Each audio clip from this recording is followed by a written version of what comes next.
My guest today is Dr. Stanley Andrisse, scientist, author, professor, husband, father, and the founder of Prison to Professionals. But before he earned those titles, Stan carried another one: incarcerated. His story is the root of this entire project.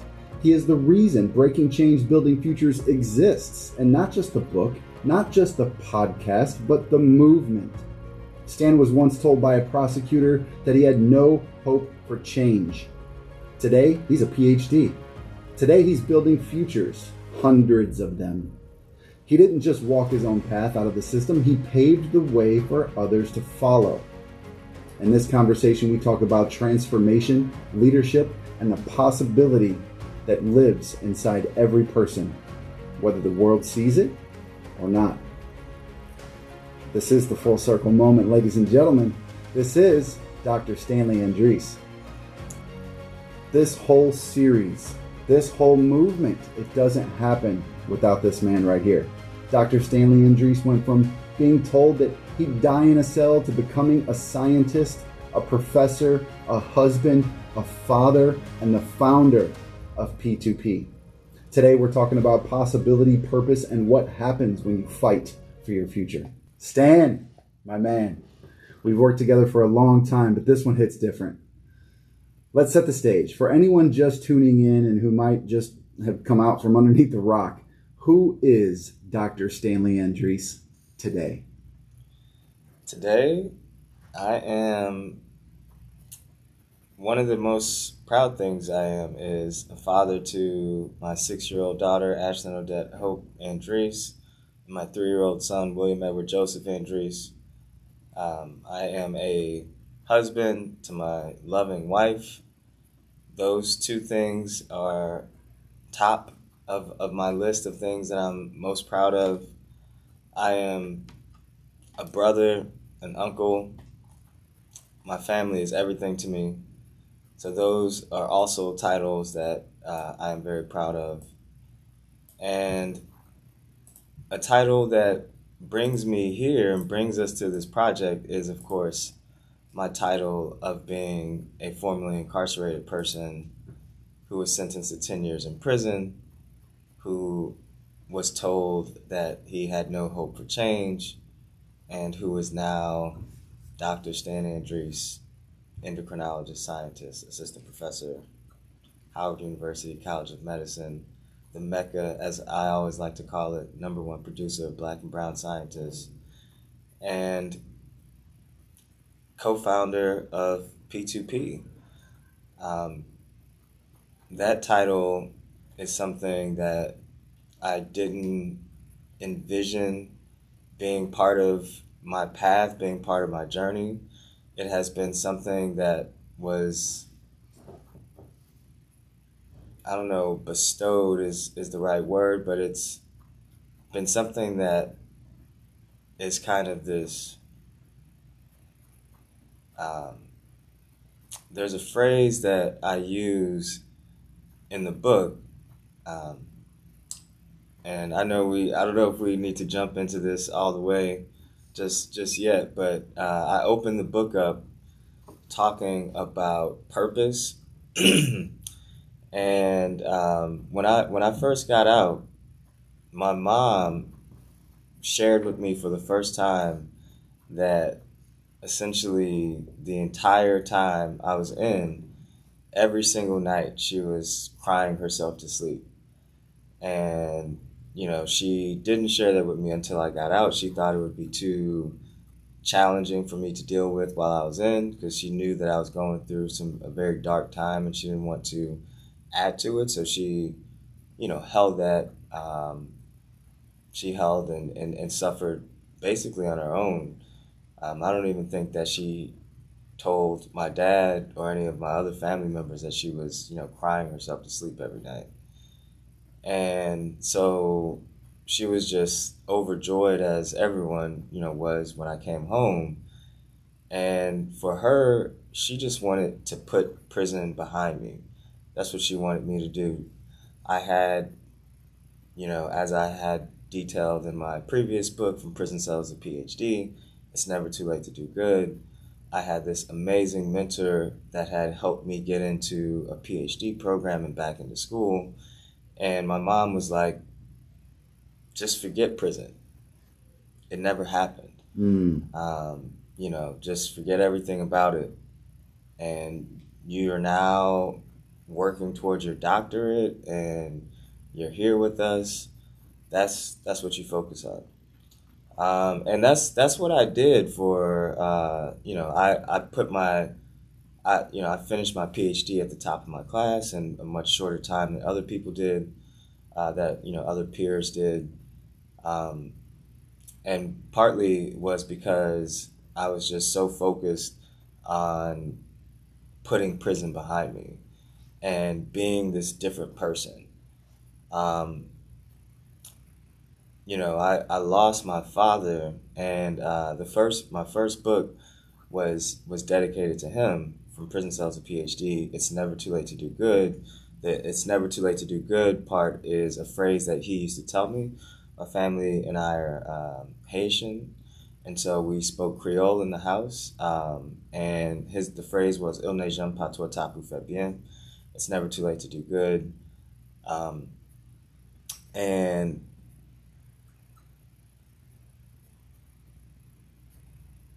so I was living that, I was living that phrase. My father didn't get to, as I mentioned, I lost him, and he didn't get to see me transforming. So I was going through this metamorphosis. I think Stephanie, my wife, is the only one that I've really ever shared what I'm about to share here. Um, when I was when I was working on my doctorate, there was a song um, by Calvin Harris called "I Feel So Close to You Right Now," and losing my dad, and trying to live and walk into this. It's never too late to do good. Il n'est jamais pas trop tard pour faire bien. Um, I used to just listen to that song on repeat as my life was basically I'd go to school and I'd go to the gym. I had made a workout while I was incarcerated that I was pushing. I was, working on becoming a personal trainer. So my life was go to school and then go to the gym for a couple hours, listen to that song on repeat, and then go back and do more studying. And, if you've never heard the song from Calvin Harris, "I Feel So Close to You Right Now," it's got a good vibe and everything to it. But it was more so the words that really, struck me. And it was just this, I lost my dad at a young age, and I wanted him there to talk about like life, women and people that you fall in love with. How do you fall in love? How do you go through life? And I didn't have it. So this song was I felt like I was getting closer to him. Like I could feel him. I still feel his presence actually. And it was there that I say all of this just to say that I was going through this metamorphosis, and it was my dad that helped me go through this transformation. I was literally, I felt like I was, a butterfly coming out of its cocoon. I was actually I felt like a different person, and part of that was my mom's words also to put prison behind me. Don't think about prison. Put your head down. Do what you do. My mom, of course, thought I was brilliant, so she's like, "You're brilliant. Just focus." Um, so so I complete my um, doctorate, and I didn't tell anyone about my about my past. I was listening to basically what my mom had suggested, and eventually, like P2P just kind of was bestowed. It was this thing that was just like I was like asked to do this thing that, and in many ways I was like not willing nor knew how to do. Um, what I had been doing was helping a few friends that I was incarcerated with pursue and get into school, but I was not intending on starting a nonprofit, trying to start a movement, trying to like help hundreds of people in the way that we do now. That was not in the cards. I was kind of trying to do what I had not been doing for most of my life, and that was listen to my mom and dad. Like my mom was like, "Put prison behind you," and I was like, "Okay, that's I've been like not listening to you for so long, and this is where it got me." So I was taking heed to that, but there was just this force and this thing that was telling me that asking me to do this, and a lot of it came from P2P started not too long after the events in Ferguson with Mike Brown and the events in Baltimore with Freddie Gray. And, I had just moved from St. Louis to Baltimore and then was in the midst of those two things. President Trump had come into office and a lot was going on. And there was just like this calling that took place and this asking me to do this thing. Um, and then so I I did it and started P2P, not really knowing how to do it or like why, or not knowing how to do it and what was going to come of it. And so to all of this, I don't know how much of this like you'll keep or whatnot, but I mean all of this is to say in the beginning of the book I tell a story of my mom, who is now passed away. Um, and so when I first started P2P, how it happened, I shared my story for the first time, and the Washington Post picked up my story, and NPR, PBS, a couple others, and every article that came out, like my brothers and sisters and others in my circle would just be like, "This is amazing! Like this is so dope, Stan! Like this is gonna help so many people."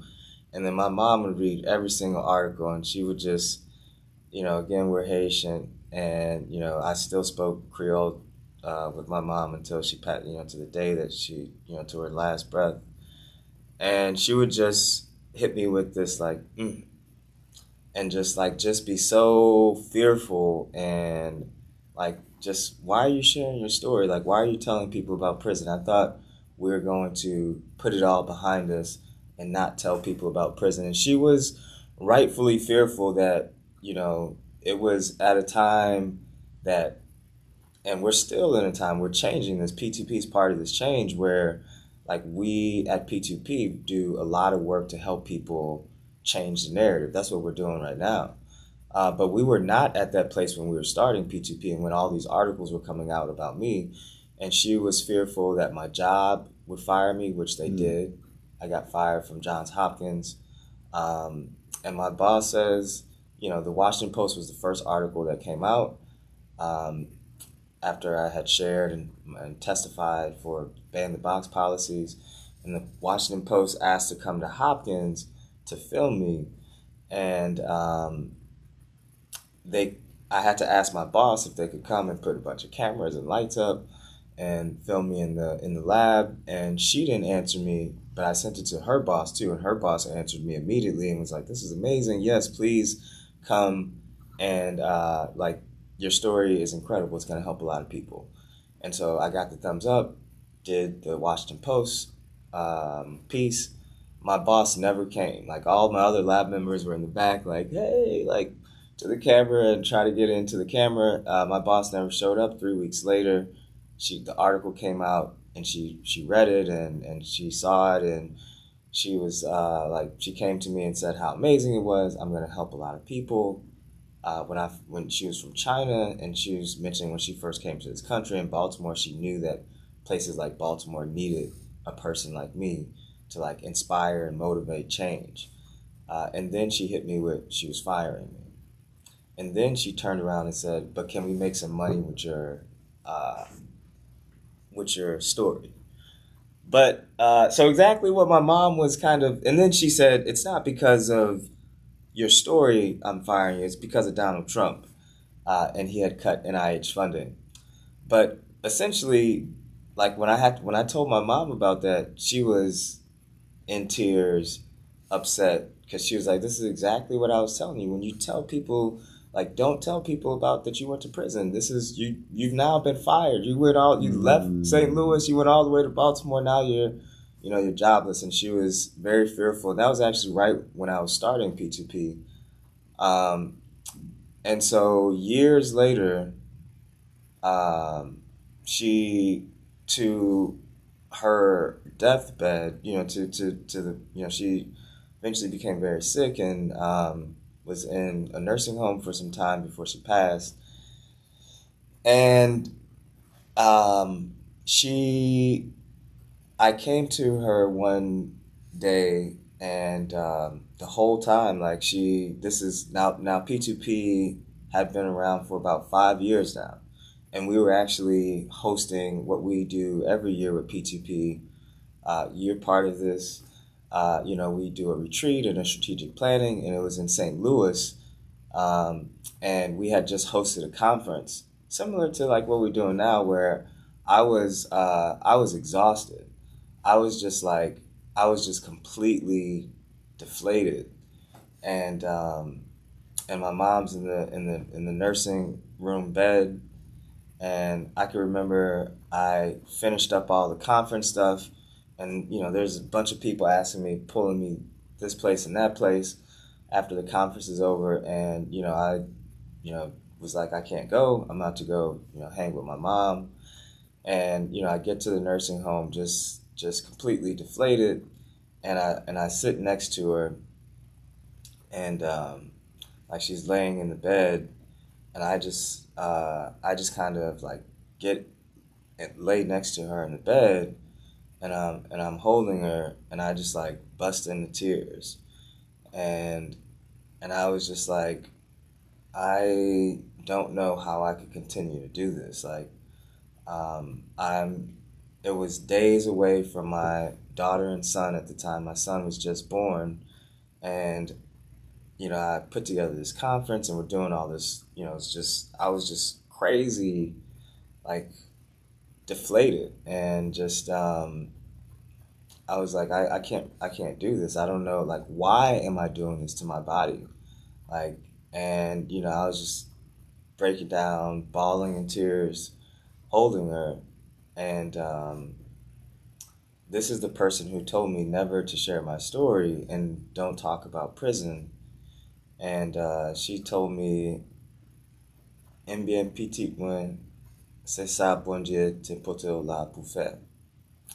And what that means is, well, my son, this is what God brought you here to do. And, this was just, I was, I was kind of like, you've been telling me for years, like we're probably running on a decade now, like, don't talk about prison, don't talk about your story, and now you're telling me that this is what God brought me here to do. And she just shook her head. And at this, the other part of the story that I failed to mention is that by this point, like one of the main reasons that I came, and it was we knew the end was near for my mom at this particular point, and So, she wouldn't respond. She wouldn't actually talk very much. She couldn't really talk very much. And so when I was telling her this, and I was telling her how deflated and broken I was by doing this work and how much it was taking me away from my family, I really wasn't even expecting a response because she hadn't been talking very much lately.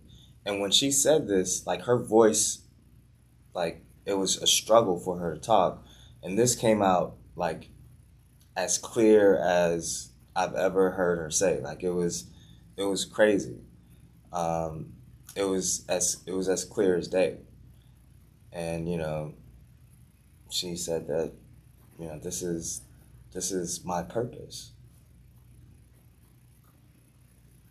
Man. So if you weren't before, very much now you're a dog with a bone. There's, I mean, nothing has been able to stop you in the last couple of years, and everything has tried. Yeah.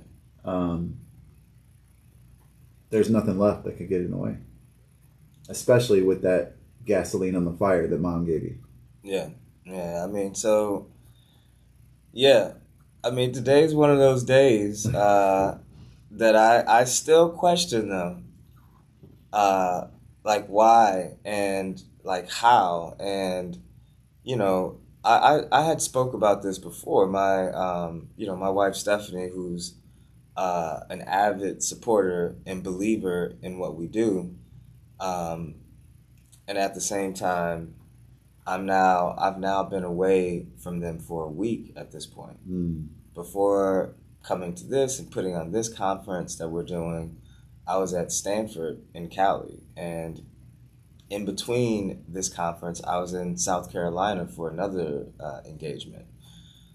So it is constantly. I mean, I am constantly like hearing her voice, telling me that you are fighting for people that you've been asked by a higher power to fight for. It's bigger than you. Yeah, let that soak in, because this isn't our first conference or rodeo together, and every single year, every single time, I'm meeting people for the first time in the P2P ethos, and they don't know how I'm involved, really. They don't know how close it is, how Right. deep and far back it goes. I'm just Right. the video guy sometimes, which is cool. It's like Clark Kent, right? But to hear the way they talk about the organization, this isn't some idea that Stan has. This is this huge, huge thing. I think it was Lisa was talking about, and this is just one of many, but she was talking about how Dr. Andrisse, which I don't know why that makes me smile. Dr. Andrisse figuratively smacked her upside the head, and she was on a mission. She was on a mission to get out to meet you. Yeah. And I'm listening to that like, that's crazy. And all of the people that are on the inner circle now, as far as like the staff and the team and the supporters, dozens and dozens and dozens.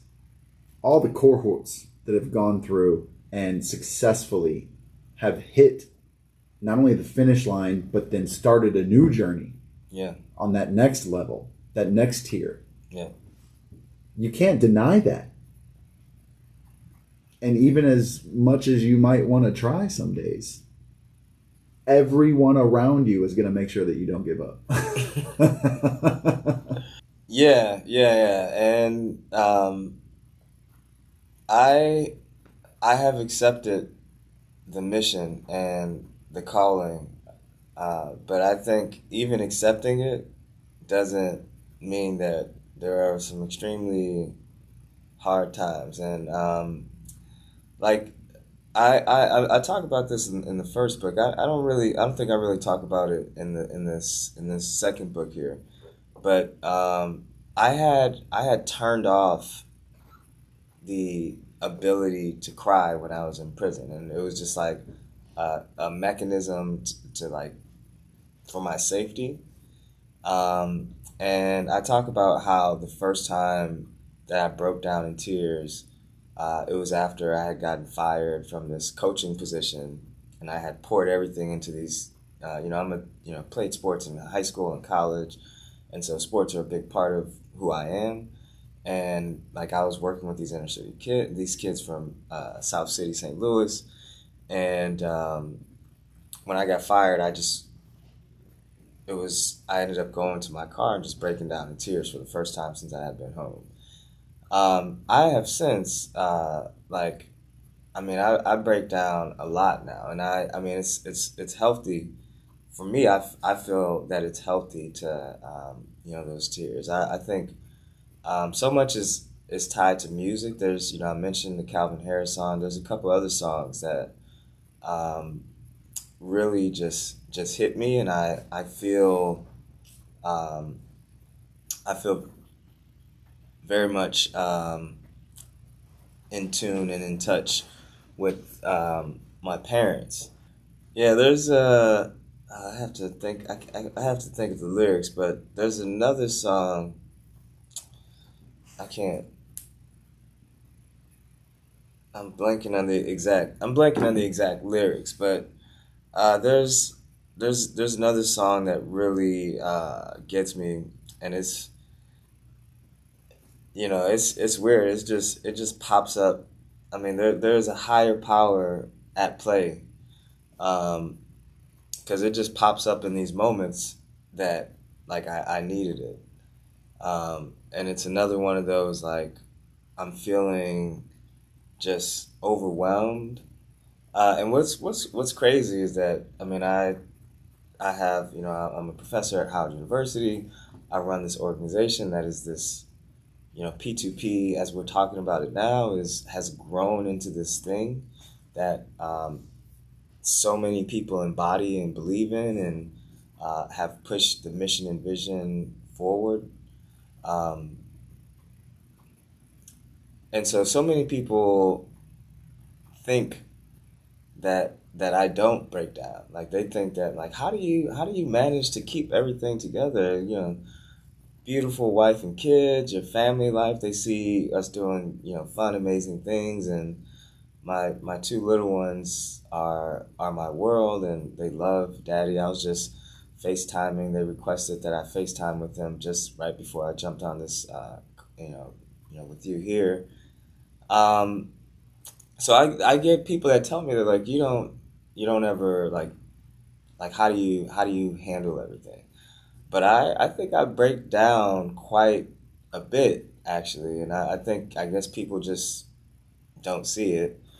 Um, but it's like it's very often tied to music, and there's this one particular song called I can't even think of. We may have to. I'll have to think of the song and maybe look it up, but it's called Fast Car, and um, it's actually the remix to it. And there's a particular lyric. It's basically it tells the story of people down on their luck, essentially having a hard time because life hits you. I mean, life just hits us, and these particular people in this song, it goes through. Oh man, you'll have to maybe look it up. But there's one story that they tell is that um, he say my old man was a drinker, and essentially, his this person, uh, their dad was a drinker, and that got them, the mom and dad, into difficult times. The mom left him, and the dad, it says that he was too young to for his body to look the way it looked because of abuse with alcohol, and but Mm. he was too old to like be doing anything and working and like helping like stay alive. I just And pulled it up. Do you want yeah, me to? if you want to read that particular lyric. Or So it's the second. verse. It's the second verse. It says, "See, my old man's got a problem. Yep. He lived with the bottle. That's the way it is. Yep. Say his body's too old for working. His body's too young to look like his. My mama went off and left him. She wanted more from life than he could give. I said somebody's got to take care of him. So I quit school, and that's what I did." So I mean, that's almost like telling the story of one of our scholars. So it hits me. It hits me because so many people come to us and they've had situations like that they were just born into the parents that were given to them, and this person made the decision to quit school to take care of her dad who was dying essentially, and the mom said she was fed up with it, and so she quit school, and that's what she did. um, and there's so many people that come to us with and the song goes through like several different types of stories. um, but it just whenever I hear that, I just hear my mom again telling me that, you know, this is what God brought you here to do. Like, and the song just like will play when I'm in one of these moments of being overwhelmed and telling myself like, why am I doing this to me and my family? Um, and I'm reminded I'm reminded that it's for people like this song is talking about. It's for the people like our scholars who they some people's cards that they were dealt just puts them in situations that I think the general public just doesn't understand. Um, and we see it so much in terms of like the people that come through the program, and um, just we want to we've I've been asked to help. We have been asked. P2P is this avenue that basically helps people who've been given a difficult set of cards to play out put their lives back together and help them find purpose and value and feel whole again. 100%. I mean, I don't know the real world statistics, but I'm sure we could probably do a poll and find out how many people that went through the cohorts that are P2P family would probably still be in prison if you decided to just be a scientist. I mean, that's what we're talking about. So whether you wanted to pick up that sword and shield or not, it's yours. You can't give it back. Not now. Because there's somebody who hasn't even gone to prison yet that's going to get out because of you, because of P2P. And it might not be you directly, because you're already so far down that path that there's echoes of you in the people that you've helped. Yeah. There's somebody that's going to go to prison, and then they're going to hear the name William Freeman. Yeah. And they might not meet you until they're out and they come to a retreat. Yeah. And that list just goes on and on and on and on and on. All day. Yeah. Yeah. And that's worth it. That's why you're here. That's why Yeah, I jumped. yeah, that's why I said yes. I'm like, let's go. Because that's real impact. That's not just lip service. And there's a lot of that going on out there. It's real work. And as a dad, I'll jump out and say, I'm very happy for you that you found the right life partner to not only support you instead of being a anchor that you have to drag, but being your rock and supporting you through that and helping you to create that epitome of the perfect life with the family structure. amazing kids. You know, you don't go home to your 1-bedroom apartment. That's pretty awesome. Yeah, no, I tell her all the time how amazing my wife Stephanie is. It's a difficult life. It's a difficult life to do this work. She's literally a part of the organization, but you can't be married to a person like me that is just like entrenched in this work. Um, and like it's not gonna last very long if they it's very challenging, and so I'm just blessed that she believes in what we she it's her it is she has embodied the calling as well. Like she understands that this is our life, and she really just understands it at a very deep level. Like she's become a scholar of the movement. Like she reads nothing but she's in a book club that is around this topic, and so yeah, she's also all in, man.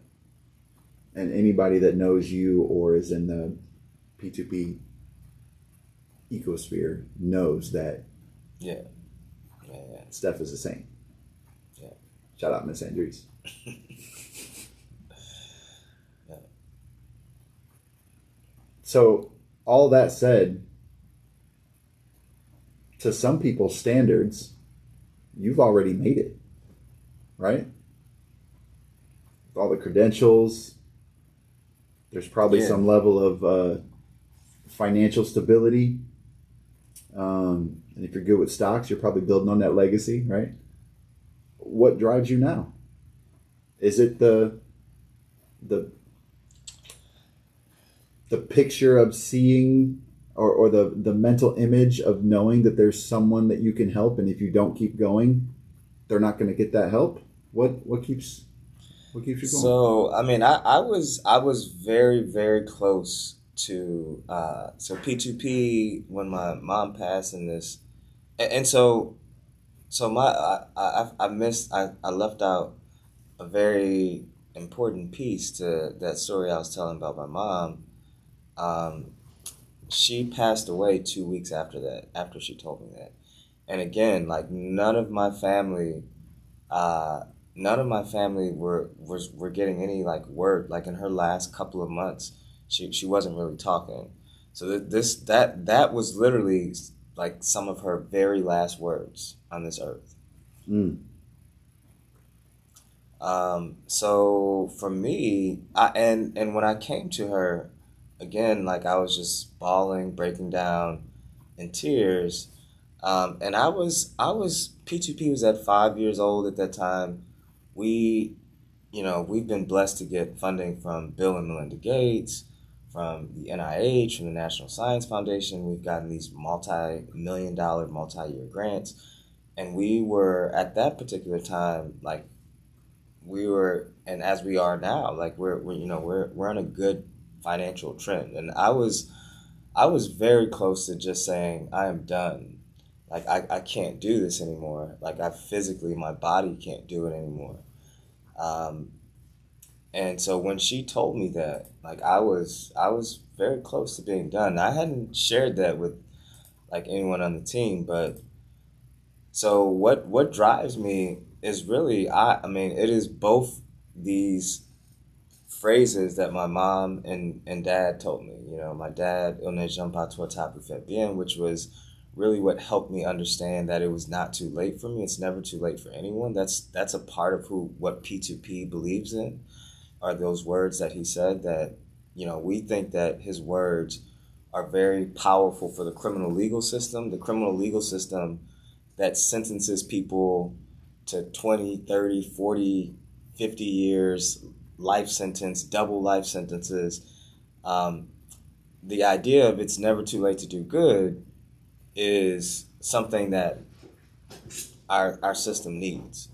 And P2P like lives on that. So I think that has helped me like become a scientist, professor at Howard University, to let me know that it's never too late. And that's the message that we give to people in P2P. So that is like continues to be one of my motivations, is that it's never too late. But then like that also led me to like help start P2P, and it led to this process of me feeling like breaking down. Like it was my, just causing so much weight on like my physical, my mental, my psychological state. So I was ready to say, I've brought it far enough. Like, it is kind of, it is currently a machine of its own. It is self-sufficient. And I was ready to step away from just doing the work, not only like P2P, but like doing the work really also. And it was that conversation, those words from my mom, that really helped me see that it's, it's not. You're not done. Yeah. You're not done. Yeah. Man, hearing that now, I can remember back. Yeah, you were filming for us. Yeah, that particular retreat, because I heard something that I had heard for the first time, and on the inside, I didn't say anything because we were running around busy, crazy with production. But on the inside, I was like, "Damn, really?" Because you were like talking about sliding out. Yeah. I hit this metric, I hit this metric, I hit this metric. I'm just going to be a board member. Yeah. And I was like, wait a second, what? What? Yeah. You can't do that. And then now it makes sense. Yeah. With all the things that happened that weekend. Yeah. And then shortly after. Shout out, Mom. Yeah. So that's still the motivation. And as I said, it just hits me in these random moments, usually tied to music, and it will tell me that she'll speak to me and say, this is what you're here for. This is your purpose. And I love the science that I do, and what I do at Howard University, but this work and helping people, like the people in that song that we just, the lyrics that you just read, this person who has taken up their own like noble thing of, giving everything up, giving their future up, to help this person that they love. And we have sacrificed, we're sacrificing to help others, put their lives back in a major way. Before I get too far away from it, I'm intuitively being told to come back. I heard you say you had to disconnect from emotion to survive. And then there was a point where you kind of just allowed yourself, you gave yourself that grace to feel emotion again. Yeah. And now you use it as self-care and therapy. Yeah. As you should, as we all should. To the person watching right now, this episode as it lives on YouTube, and they are in their own chaos. Yeah. Maybe not out yet. Maybe just got out. Maybe they've been out 5 years and they're still just spinning in circles. Maybe just talk directly to them and give them permission. Let them know it's okay. Yeah, so I guess it is 100% okay. And the piece that I didn't add just yet is, after every time when I'm in the car and a song comes on and my mom speaks to me, because it reminds me, and I just and I'm crying for like 10 minutes straight, like just driving. Like I'll stop at a stop sign or light, and like I know like people probably just see this guy, like grown man, just crying in the car. But after I do that, like I feel like instantly better. Mm-hmm. Like I feel like weights have been lifted off of my shoulders. So it is this. And what it really does, it helps me. It also helps me realize that it's usually attached to that I haven't been implementing the self-care things that I should be implementing. So it's almost like a reminder and like a reset to that you have been treating. It's not that you don't want to. It's not that you don't want to, or that you feel that you can't do this anymore. You just haven't been treating yourself.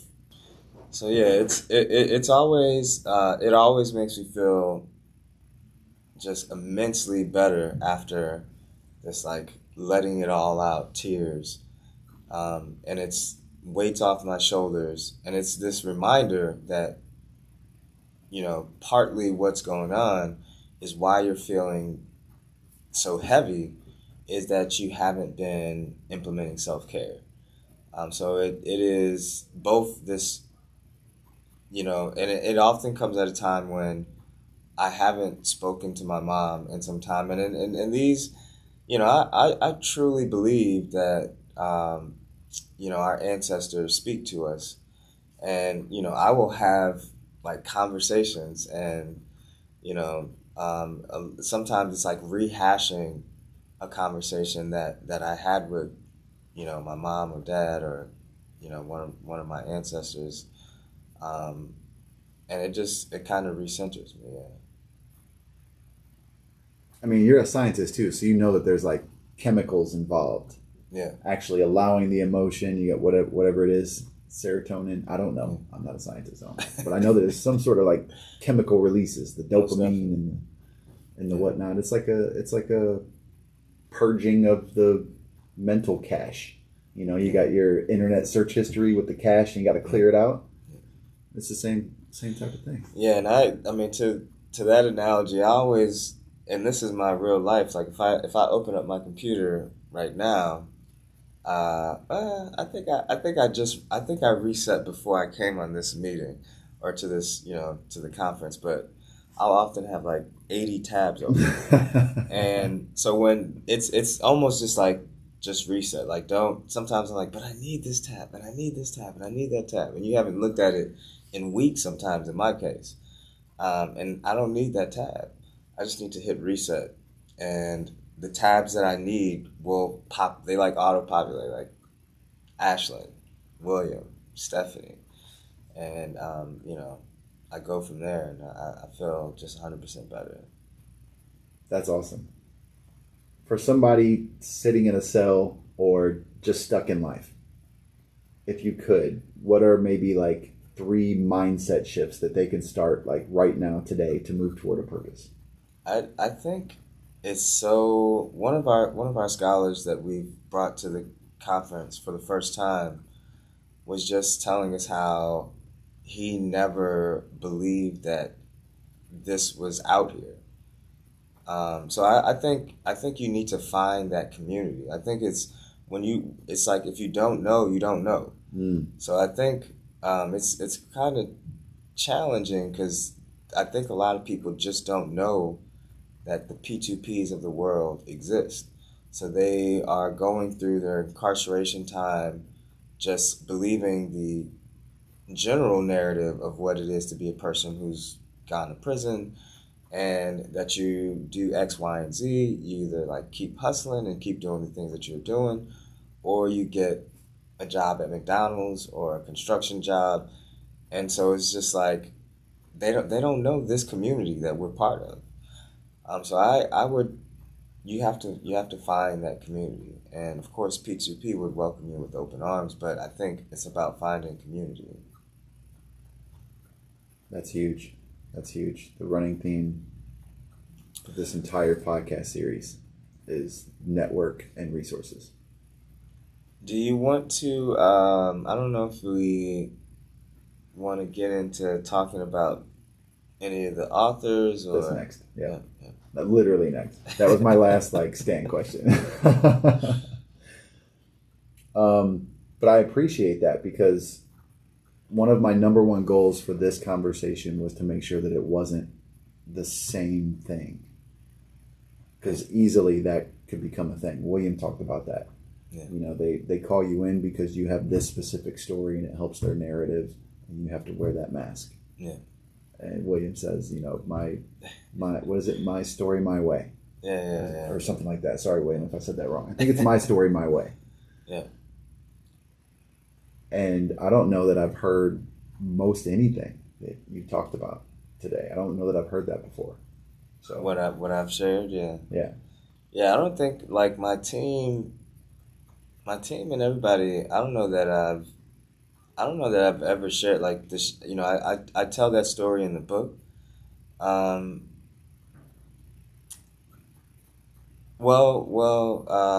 so I told that story in my mom's eulogy. So I gave my mom's eulogy, and that to the folks that were at her funeral.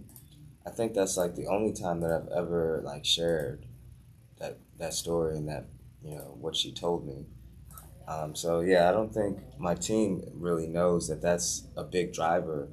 And again, as I mentioned, they don't even really know that I break down. Like they think that, um, you know, that I never break down. And like, how does he do all these things? So. Mr. Stoic. I mean, I've known you for years. Today's the first time I've ever seen anything that came close to it. It's kind of cool. It's kind of cool to see that vulnerability, that real, raw, authentic self. Because, like you said, that's absolutely nothing to be ashamed of. It's 100% releasing of the pressure valve, as my grandpa would say. Yeah.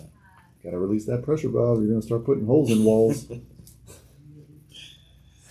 Let's do a hard switch, because I know I've held you up longer than anyone else has today, and once you turn that phone back on, it's probably going to be exploded. But let's jump in and talk about some of these authors. Yeah. Because, man, I've spoken with just about everybody that's co-authoring this book. Yeah. And you did a great job putting this team together. It's like the all-star team. Yeah.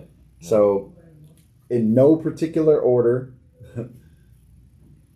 randomly, pick a name and tell me about them. I mean, you randomly pick, and then I'll tell you about them. Yeah. Okay, cool. So I'm gonna go with probably someone that I just met new. Brian, talk to me about Brian. Brian Metcalf. Yeah. So Brian,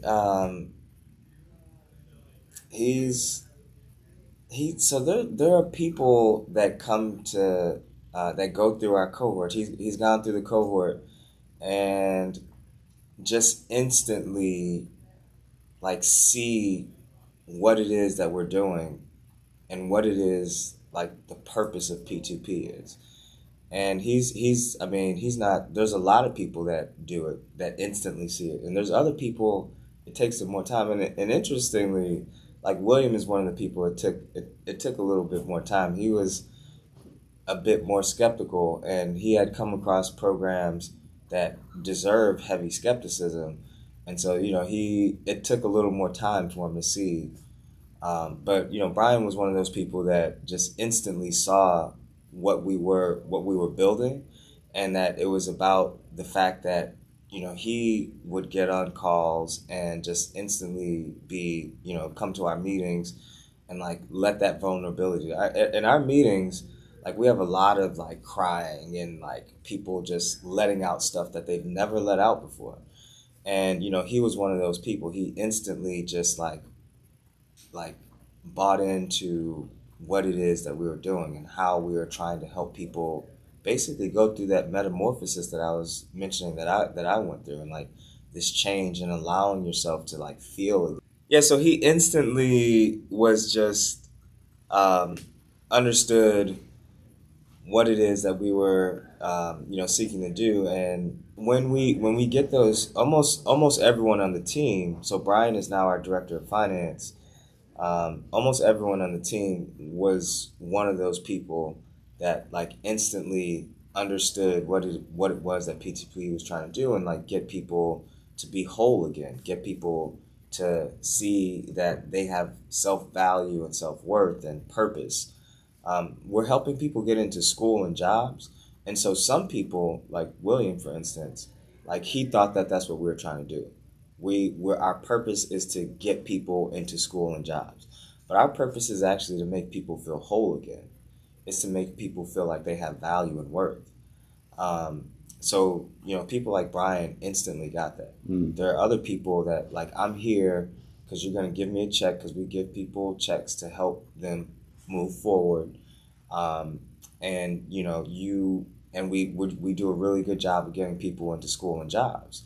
And so some people think that that's what we have these metrics that are great, and they think that that's what we're trying to do. But we're actually not trying to get people into school and jobs. We're trying to make them be human again, because they've had that stripped away from them. And Brian was one of those people that understood that immediately. And he was at that broken phase that he needed to like feel whole again. I haven't spoken to this one yet. Dr. Moore, Dr. Tommy Moore. Tell me about that. Yeah. Dr. Moore, his story is just incredible. When we talk about resilience and transformation, his story, he just embodies that. He was. He'll also share. We've brought him onto the team as well. He's one of our facilitators, and he often shares that he started in, I believe, cohort 8, and he came back cohort 10, and then eventually graduated in cohort 14. So he'll mention that, like, even just as his trajectory of when you hear a story, and I don't want to like spoil it, but resilience just right. I mean, there's so much. He had so many barriers and hurdles, and what he did to accomplish becoming Dr. Moore was just incredible resilience. Um, and that is, I think, one of the main things that I think about when I think about him, and when I think about why we chose to have him come on to the project. And he's just also just like an incredible human being. I think, when people understand what we're doing and we're trying to make people whole again, like, he understands this idea of just being, like, allowing yourself to be human. And he helps other people. Like, part of his role in what we do is his role as a mental health facilitator. So he is part of the process how we help our scholars become whole again and see themselves as allowing themselves to have and release emotions and feel and to have self-care. So yeah, it was, I think, he just has an incredible story, and the amount of resilience that he's shown, and just in what he is to how our organization sees itself of, like, helping people become whole again. Yeah. And I mentioned I haven't talked to him yet. It's because he's in like Nebraska. He's speaking in a prison in Nebraska, and then he's flying here tomorrow. Yeah. That's crazy. Oh yeah, it's gonna be good. Yeah, actually, yeah, it's what's crazy. I mean, you can add this or not, but he's worked with us for about, he was a scholar in 2019, and we brought him onto the team, like, and he's worked with us for about 5 years, and I've never met him in person yet.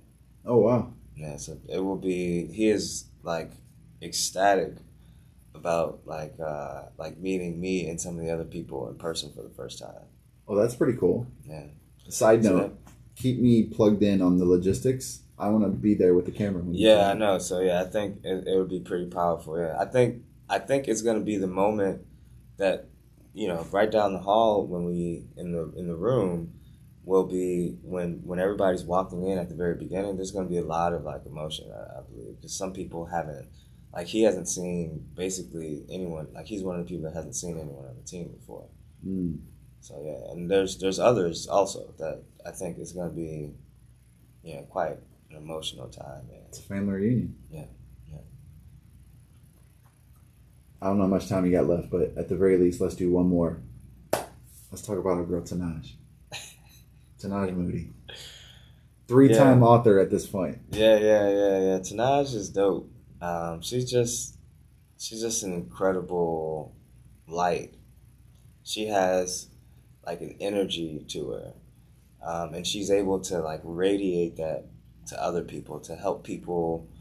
Again, another like an analogy to what we do is just as that, the lyrics of the song that we read, like this person has like their light is kind of dim. It's like dimming out, and like it's like almost like this flickering light that's almost like getting dim because of like the life circumstances that she's facing. Um, and Tanaj is one of those people that her light like helps other people like brighten their life. And so when she was our first program director for the organization, and it was just immediately when I interviewed her, and she was interviewed by several other people on the board too, and they just immediately also saw that light, and how she's just able to, like her light is able to brighten other people's lives. So that is just, she's just this like amazing person, just very creative, and just helps people see the light in themselves. Yeah. Tanaj is a force. Yeah. And she's like you. She's already done a lot. Yeah. But she'll sit here and tell you that she's barely gotten started. Yeah. Yeah. That's too cool. That's very cool. What's next for P2P? Yeah. So this book is next. So coming out with really helping people, like I think the book's purpose is to, one thing that we haven't quite talked about just yet is the authors of the book come at incarceration from like various different ways. So their stories, prison, Judith, which I believe you've talked with already. She did not come from this like poor black family that a lot of people, or poverty that a lot of people affiliate with, people that go to prison. Right. She doesn't fit the stereotype. Right. Right. She didn't fit the stereotype, and she actually had a very strong career. Had not only graduated with a bachelor's, had a master's, so was working in corporate America, making great money. But prison finds its way. The carceral system impacts all of us, right? So there's people like Judith who, her story is just incredible. She received a pardon from Donald Trump when she was looking at just an insane prison sentence that she'd never, like no one, it makes no sense how she could have gotten the type of prison sentence that she got. And she was supposed to not be out for like a very long time. And, she ended up getting a presidential pardon unexpectedly. And she shared some of those photos of that first night when she was released. She had no idea that she was like about to be released. And so, just I think what's next is just to help people understand that we are humans, and that to really see incarceration from, we hope that this book helps people see incarceration from a different light and a different perspective of it being, we are all humans. And just as I was pointing out in that song, like people are dealt a set of cards that makes it very difficult to move through life. And so decisions get made as humans and things happen, but no one ever loses their humanness. Like even with those things that happened, we are all human, and we hope to like help people see that with this project and with this book. We always appreciate applause. We always appreciate flowers, but how can folks do more? How can they actually support the mission? So yeah, we have a number of ways of like becoming. I mean, we wouldn't be able to do what we do without volunteers. So I would encourage you to volunteer, become a mentor or tutor, work on our policy work, help with our policy work, help with our research. So you can become a volunteer. Of course, you can donate. Donating, we break down on our website where if you donate this amount, how that can help the scholars that we serve. So this amount can help get one of our scholars this many college credits. This amount can help get this many college credits. This amount can, so whatever amount you can give, that money. A lot of we are very heavily funded and supported by these grants that I mentioned, like Bill and Melinda Gates, NIH, NSF, Annie Casey. Now I'm gonna be like, don't want to leave out one of our big funders, the Mellon Foundation. But a lot of those grants are to do projects, and they don't. We basically rely on donations, which are unrestricted, to be able to support those scholarships that we give. We've given close to, I should know this number, but over $200,000 in scholarships throughout our history of to our scholars. Wow. And so that money is usually it's donation money. Yeah. I didn't know that figure. That's pretty awesome. Yeah. That's pretty awesome. And there will be another conversation that we have where there's a digit that gets added to that metric. I think what we are here to do is, we really hope to move into this idea of breaking chains and building futures. I mean, we open with this idea that that's what we're here for. That's what we do. That's partly what the work is about, is helping people build futures, helping people rewrite their story. And I hope that you come along with us on this journey. You can support us. You can help out. Or you can just read and listen and open your heart to the idea that we are people, and P2P is on a mission to break chains and build futures. Man, thank you so much for sitting down with me. I know I hijacked the majority of your time, but it's for the people. Yes, so I know everybody outside that door appreciates it too. For those tuning in, make sure that you like and subscribe to the channel, and look in the show notes and the details for a link where you can go get and pre-order your copy of the book. Yes. Thank you. If you haven't already, get over there to the playlist and watch some of the other episodes from our other co-authors for the book release of this special podcast series. Once again, I'm your host, Rick Dilley, friend and affiliate of the P2P family, always and forever.